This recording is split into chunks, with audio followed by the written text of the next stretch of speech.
ఆంధ్రప్రదేశ్ రాజకీయాలలో ప్రస్తుతం ఆసక్తికరమైన పరిణామాలు చోటు చేసుకుంటున్నాయి. కూటమి ప్రభుత్వం అధికారంలోకి రాగానే రెడ్ బుక్ అమలు చేసి తమపై కేసులు పెట్టి జైలుకు పంపుతారని మొదట్లో వైఎస్ఆర్సీపీ నేతలు తీవ్ర ఆందోళన చెందారు. అయితే ప్రభుత్వం మాత్రం కక్ష సాధింపుల కంటే పాలన, రాష్ట్ర అభివృద్ధిపైనే దృష్టి పెట్టింది. కానీ కొందరు వైఎస్ఆర్సీపీ నాయకులు తమ అతి విశ్వాసం, తొందరపాటు చర్యలు మరియు వివాదాస్పద వ్యాఖ్యలతో తమంతట తామే చట్టపరమైన చిక్కుల్లో పడుతున్నారు. ముఖ్యంగా పేర్ని నాని, అంబటి రాంబాబు లాంటి నేతలు తమ నోటి దురదతో హద్దులు దాటి మాట్లాడుతున్నారు.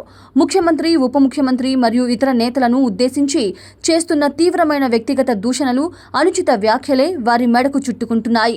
బాధ్యతాయుతమైన పదవుల్లో పనిచేసిన వీరు మైకులు ముందుండగానే పరుష పదజాలంతో హేళన చేస్తూ మాట్లాడుతూ ఉండటంతో కూటమి నాయకులు పోలీసులకు ఫిర్యాదు చేయగా వరుసగా కేసులు నమోదవుతున్నాయి. ఇక మాజీ మంత్రి జోగి రమేష్ వ్యవహారాన్ని పరిశీలిస్తే నకిలీ మద్యం అంశంలో ప్రభుత్వంపై నిందలు వేయాలని చూసి సిట్టు విచారణతో ఇరుకున పడటమే కాకుండా తాజాగా ఆయన సొంత కోడలే సీన్లోకి వచ్చారు.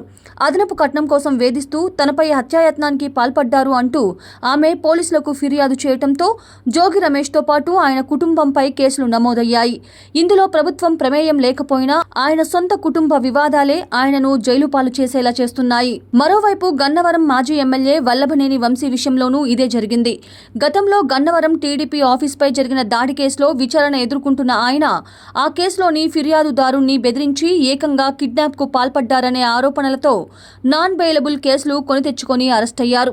ప్రభుత్వం ప్రత్యేకంగా పాత రికార్డులు తిరిగేసి కక్ష సాధింపు చర్యలకు దిగకపోయినా కొందరు నేతలు తమ నోటి దూలతో, మరికొందరు చట్టాన్ని అతిక్రమించి ఆడుతున్న మైండ్ గేమ్లతో తమంతట తామే బోనులో నిలబడుతున్నారు. రెడ్ బుక్ అమలు కాకముందే ఇలాంటి పరిస్థితి ఉంటే నిజంగా కూటమి రెడ్ బుక్ అమలు చేయాలి అనుకుంటే పరిస్థితి ఇంకెలా ఉండేదో అని చర్చ నడుస్తోంది.